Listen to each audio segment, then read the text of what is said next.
Bismillahirrahmanirrahim. Assalamualaikum warahmatullahi wabarakatuh. Alhamdulillah rabbil alamin wassalatu wassalamu ala asyrafil mursalin nabiyina Muhammadin wa ala alihi wa sahbihi ajma'in. Amma ba'd.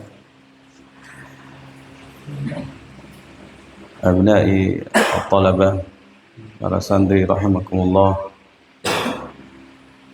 Alhamdulillah, Allah Subhanahu wa taala masih memberikan kepada kita nikmat-nikmat yang besar, nikmat iman, nikmat hidayah, nikmat kesehatan, nikmat keselamatan.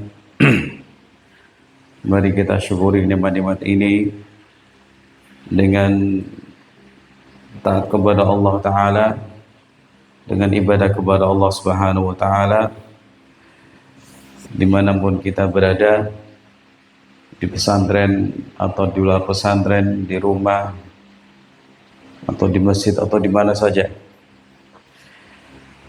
Kita diciptakan Allah untuk ibadah, dan ibadah itu sendiri merupakan perintah Allah dan juga menjadi sarana buat kita semua untuk bersyukur kepada Allah Ta'ala atas segala nikmat.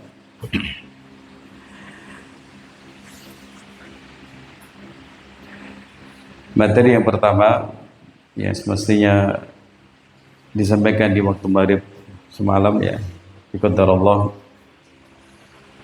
saya terlambat ya, tentang pentingnya bermuhasabah, pentingnya mengevaluasi apa yang sudah kita lakukan selama ini dalam setahun, dalam tahun ajaran ini. Apa yang sudah kita lakukan, apa yang sudah kita dapatkan, apa yang sudah kita lakukan tentang kebaikan-kebaikan dan juga keburukan-keburukan, dan apa yang sudah kita dapatkan. Evaluasi atau muhasabah itu penting untuk perbaikan diri dan juga kemajuan diri kita. Orang tidak bisa maju kalau tidak pernah mengevaluasi. Nah, dengan evaluasi itu kita akan tahu titik kelemahan kita, kesalahan kita. Kalau pedagang ya kerugiannya, kenapa rugi, kenapa pelanggan itu berkurang, keuntungan berkurang, bisnis tidak maju-maju, dia evaluasi. Nah, seorang muslim juga melakukan muhasabah. Apa yang sudah dia lakukan dan apa yang menjadi bekal dia di akhirat nanti. Allah Ta'ala berfirman, ya ayyuhalladzina amanu taqullaha wal tanzur nafsum ma qaddamat lighadin. Di surah Al-Hasyr ini Allah Subhanahu wa taala memerintahkan kita semua untuk bertakwa. Ittaqullah. Itu laksanakanlah perintah Allah dan jauhi larangannya. Nah, setelah itu ada perintah wal tanzur nafsum maqaddamat lighadin. Dan hendaknya jiwa itu memperhatikan apa yang sudah dilakukan untuk hari esok, itu hari kiamat. Al-Imam Ibnu Katsir rahimahullah mengatakan wal tanzur nafsum ma qaddamat lighadin, artinya hasibu qabla an tuhasabu. Hasibu, lakukanlah hisab, lakukanlah penilaian terhadap diri kalian. Bagaimana sholatnya, bagaimana baca Qur'annya. Kalau sudah baik, misalnya sudah dilakukan dengan baik, sudah ikhlas apa belum, sudah khusyuk apa belum, ibadah-ibadahnya sudah baik apa belum, terus dinilai dengan jujur kita, nilai ibadah-ibadah kita sudah baik apa belum, sudah lebih khusyuk apa belum, sudah lebih taat kepada Allah apa belum. Nah mungkin di sisi yang lain, kenapa saya masih suka tergelincir dalam maksiat ini, kenapa saya masih belum begitu hormat kepada orang tua, kenapa hati saya itu kurang semangat untuk baca Quran, kenapa saya lebih suka untuk menyanyiakan waktu. Nah, kita itu orang yang paling tahu tentang diri kita. Jadi misalnya kemarin ada orang bertanya, apa yang kamu lakukan setelah bangun tidur di waktu subuh sampai tidur lagi? Kira-kira bisa nulis apa tidak? Bisa ya. Kemarin saya bangun tidur begini. Lalu dari sekian banyak yang kita tulis, kita catat, dari semua perbuatan kita, yang baik, yang buruk, yang sia-sia, kemudian kita lihat mana yang paling banyak.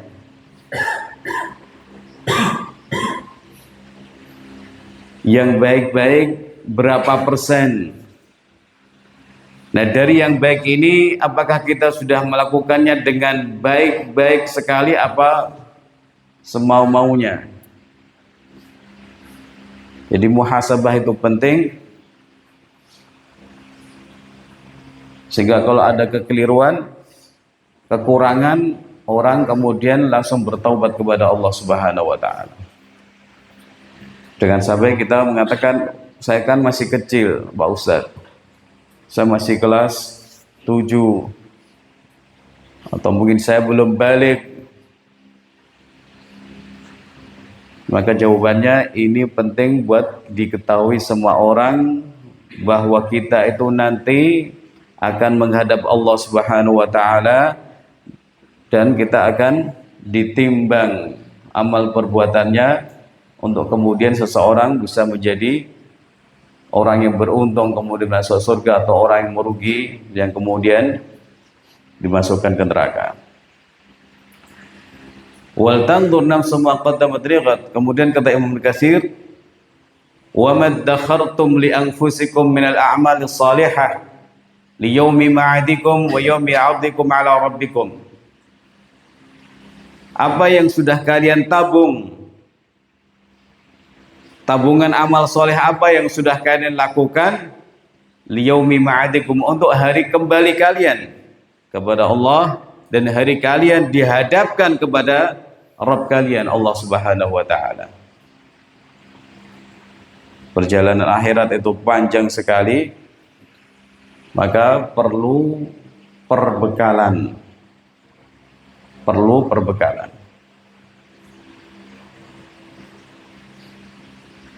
Kita ulang kembali perkataan Imam Ibnu Katsir. Dan apa yang sudah kalian tabungan amal soleh apa yang sudah kalian siapkan untuk hari kalian dikembalikan kepada Allah. Wattaqu yawman turja'una fi ilallah, dan takutlah kalian kepada hari kalian akan dikembalikan di situ kepada Allah Ta'ala. Suruh takut, suruh berhati-hati untuk membekali diri kemudian. Bukan sekedar takut kemudian ngumpat, tidak, tapi bagaimana seorang itu selamat dari rasa takut ini, yaitu dengan beramal soleh, dengan bertakwa kepada Allah Subhanahu wa Ta'ala.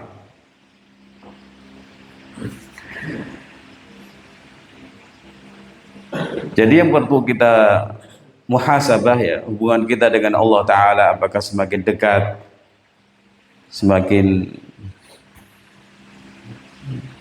membuat kita bahagia, atau kita itu merasakan ibadah itu garing, ya, tidak nikmat, berarti ada sesuatu yang harus kita perbaiki.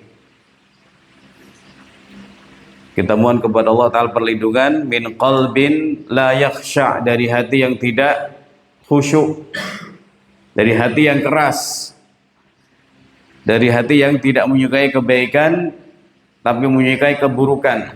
Nah, mari kita ingat-ingat ini. Hati kita itu komandan. Hati kita itu adalah yang menguasai diri kita ini. Maka mari kita perhatikan kondisi kesehatan hati. Apakah semangat beribadah? Berarti sehat. Apakah sakit? Ada keraguan-raguan seperti orang munafik? Berarti dia sedang sakit. Atau jangan-jangan ada orang yang hatinya sudah mati padahal nyawanya masih ada dalam badannya. Kalau orang ngantuk itu hatinya apa? Ada yang ngantuk kayaknya.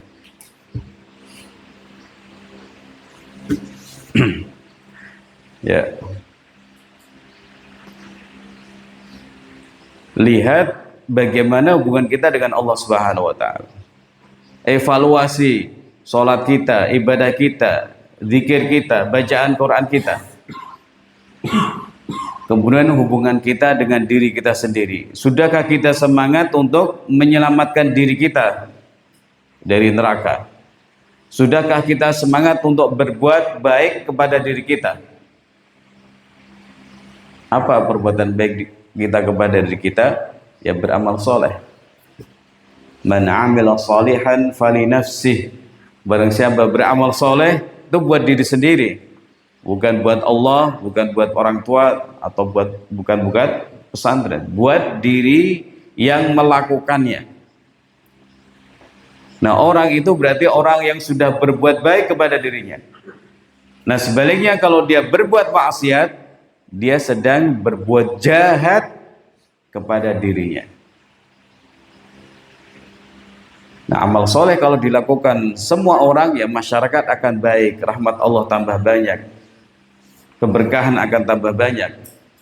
Dan sebaliknya kalau kejahatan atau maksiat dilakukan oleh banyak orang, keberkahan akan diangkat,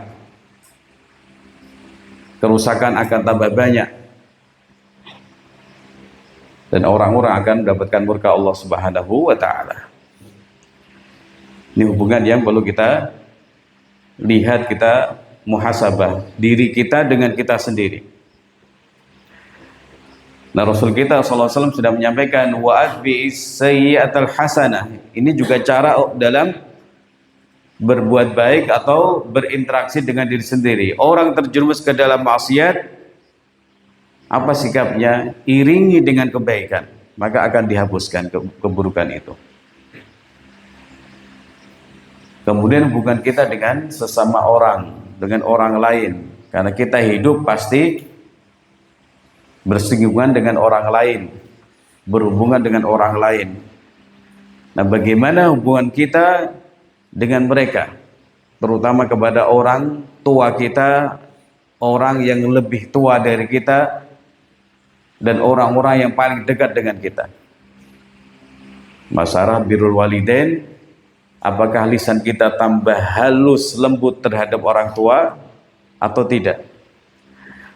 Atau jangan-jangan omongan kita juga tidak berubah? Atau bahkan jangan-jangan tambah kasar kepada orang tua, nyuruh-nyuruh, marah-marah, nggak sabar kepada orang tua. Karena orang tua yang sudah tua, misalnya tua sekali, kalau diajak bicara nggak dengar-dengar, kemudian kita marah. Nah, itu salah. Orang tua disikapi dengan baik, akhlak yang baik, mata tidak melotot, mulut tidak kasar, kaki juga dikendalikan. Mungkin saja ada orang marah kepada bapak ibunya, nggak nonjok ibunya, nggak nampar bapak ibunya, tapi nendang pintu, gitu ya. Pintunya yang ditendang untuk melampiaskan amarahnya kepada orang tua. Ini juga salah.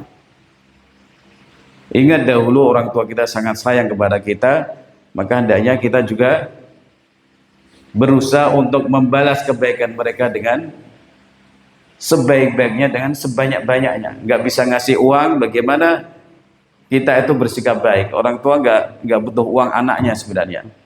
Dia itu ingin anaknya soleh, solehah, anaknya baik, anaknya menjadi membantu dia apabila sudah tua. Ya kadang-kadang waktu tua orang tua itu sakit.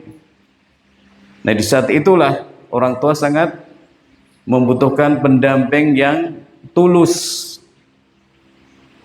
yaitu anak-anaknya. Kalau perawat ya kenapa mereka itu perhatian? Karena dibayar. Nah diharapannya anak ini orang yang paling tulus kepada orang tuanya dalam merawat bapak ibunya, mungkin menggendong bapak ibunya, mungkin menyuapi dan lain-lain.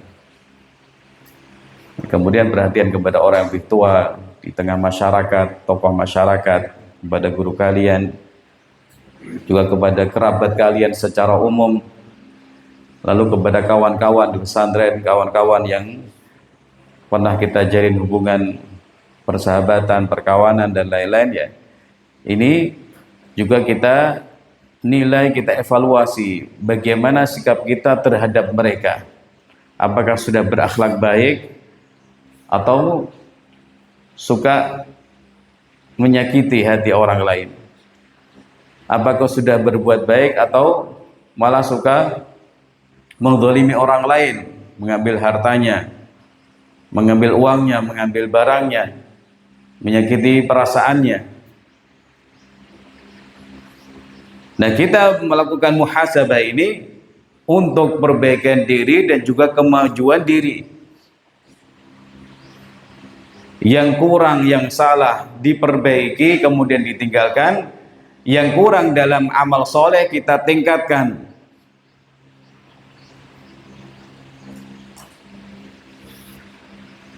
Makanya perlu dan penting buat kita untuk melakukan muhasabah sebelum tidur atau saat sendirian, merenung setelah sholat, atau nanti merenung sebelum pulang dari pesantren ini, apa yang sudah saya lakukan selama ini dalam 1 tahun, ilmunya bertambah atau tidak, atau jangan-jangan malah berkurang. Nah kalau sudah ada evaluasi, semoga di tahun berikutnya ada perbaikan-perbaikan. Kemarin saya banyak tidur, berarti harus saya lawan tidur itu. Kemarin saya banyak main, kemarin saya banyak guyon, kemarin saya banyak menyanyiakan waktu, untuk kemudian diperbaiki sehingga di tahun depan tidak tergelincir dalam dosa, dalam kesalahan atau menyanyiakan waktu. Ikhwani fillah rahimakumullah ta'ala. Materi yang kedua tentang intisari dakwah Nabi Sallallahu Alaihi Wasallam di kota Makkah. Ini sebenarnya materi yang penting untuk diketahui santri-santriwati sebagai bekal kita di tengah masyarakat, baik setelah lulus dari pesantren atau ketika berada dalam liburan.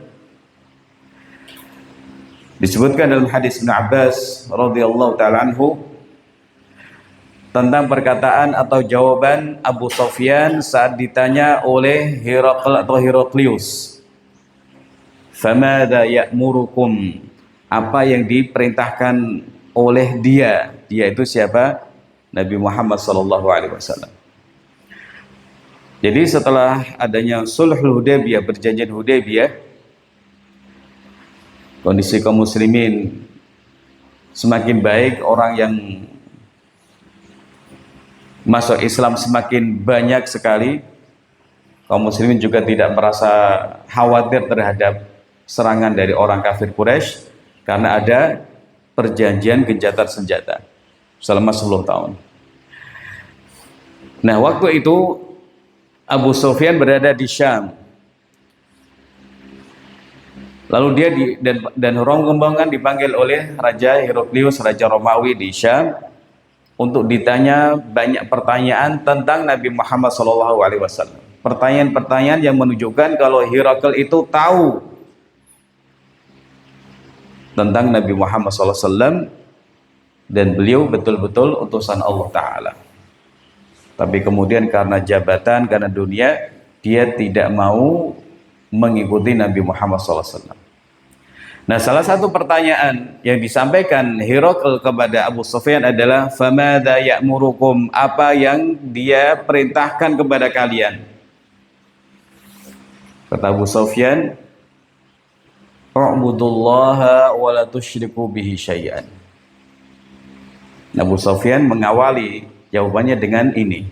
Artinya inilah perintah yang utama dari Nabi SAW. Sembahlah wa'budullah, sembahlah oleh kalian Allah Subhanahu wa Ta'ala, dan jangan menyekutukan Allah dengan apapun. Maka ini kalau kita kaitkan dengan nasihat liburan, ini kita pegangi dengan baik. Sembahlah kepada Allah Ta'ala, sembahlah Allah Ta'ala. Jangan pernah menyekutukan Allah dengan apapun. Jangan pernah menyekutukan Allah Ta'ala dengan apapun. Ibadahlah kepada Allah, terus ibadahlah kepada Allah, terus ibadahlah kepada Allah. Jangan tergelincir dalam kesyirikan. Baik acara-acara tradisional yang syirik ya, atau produk-produk syirik ya, ada jimat, jambi-jambi, atau orang mencari-cari pesugihan di satu tempat ya. Karena di sini masyarakat kita sebagian orang itu masih suka dengan yang berbau-bau jimat, yang berbau-bau pesugihan, atau suka mendatangi, sebagian mereka suka mendatangi dukun dan membeli produk-produk dukun, atau mencari perlindungan dari dukun, atau dekengan dari dukun gitu ya. Maka seorang santri, santriwati jangan pernah berpikir untuk ke sana. Jangan pernah untuk berpikir memanfaatkan produk-produk dukun. Itu adalah sangat membahayakan akidah. Wala tusyriku bi syai'an. Maka jadilah hamba Allah Ta'ala dimanapun kalian berada, dengan menyembah Allah Ta'ala dan menjauhi perbuatan syirik kepada Allah Ta'ala. Nah kemudian kata Abu Sufyan, "Watruku ma yaqulu aba'ukum." Dan tinggalkanlah, kata Nabi SAW, apa yang menjadi keyakinan nenek moyang kalian. Yang menyimpang-menyimpang, tinggalkan. Ada takhayul, ada khurafat, ada keyakinan-keyakinan yang sudah tersebar di tengah masyarakat yang bertentangan dengan tauhid, yang bertentangan dengan akidah Islam yang lurus, maka tinggalkan itu semua. Tinggalkan itu semua. Setelah kita diperintahkan untuk ibadah kepada Allah dengan ikhlas, dengan bertauhid, tinggalkan apa saja yang bertentangan dengan ajaran Islam, walaupun itu katanya warisan masyarakat atau budaya masyarakat atau adat istiadat masyarakat. Wa ya'muruna bis salati was sidqi wal afafi was silah. Nah kemudian dia, yaitu Nabi Muhammad SAW, memerintahkan kami untuk sholat. Jadi orang kafir ini tahu sholat salah satu hal yang diperintahkan Nabi SAW.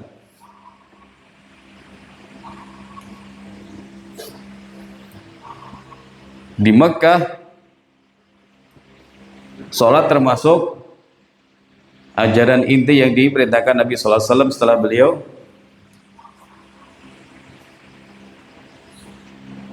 mendapatkan kewajiban sholat 5 waktu. Maka ini juga hendaknya menjadi perhatian kita semua kaum muslimin ya. Dimanapun kita berada, mari kita perhatikan sholat-sholat kita. Dan kaum laki-laki itu, lelaki sejati sholatnya berjamaah di masjid, gitu ya. Sholatnya di masjid, sholat subuhnya di masjid, sholat isyaknya di masjid,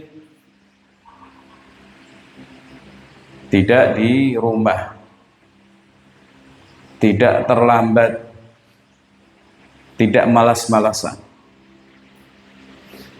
Wa ya'muruna bis-shalati was-sidqi, kemudian memerintahkan kami untuk jujur. Ini juga penting sekali buat bekal kita di kehidupan kita nanti. Jujur sekarang itu mahal. Ada sebagian orang begitu mudah bohong. Bohongnya sudah ketahuan, tapi terus bohong dan terus bohong. Karena kaidah, yang disampaikan ulama,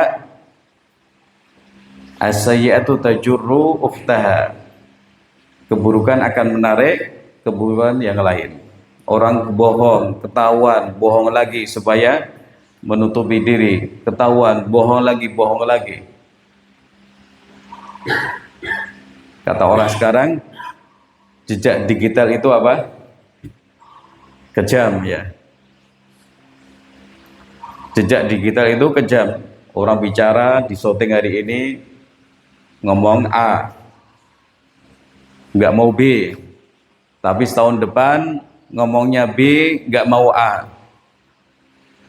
Jejak digital ketika digabungkan akan saling membantah. Nah, di dunia sudah ada seperti itu. Nah, kalau kita kaitkan dengan akhirat ya, kita juga punya jejak-jejak yang nanti akan kita lihat sendiri. Iqra' kitabaka, bacalah buku catatanmu. Maka jadilah orang yang jujur, utamakan kejujuran, dan jangan takut untuk berbicara jujur.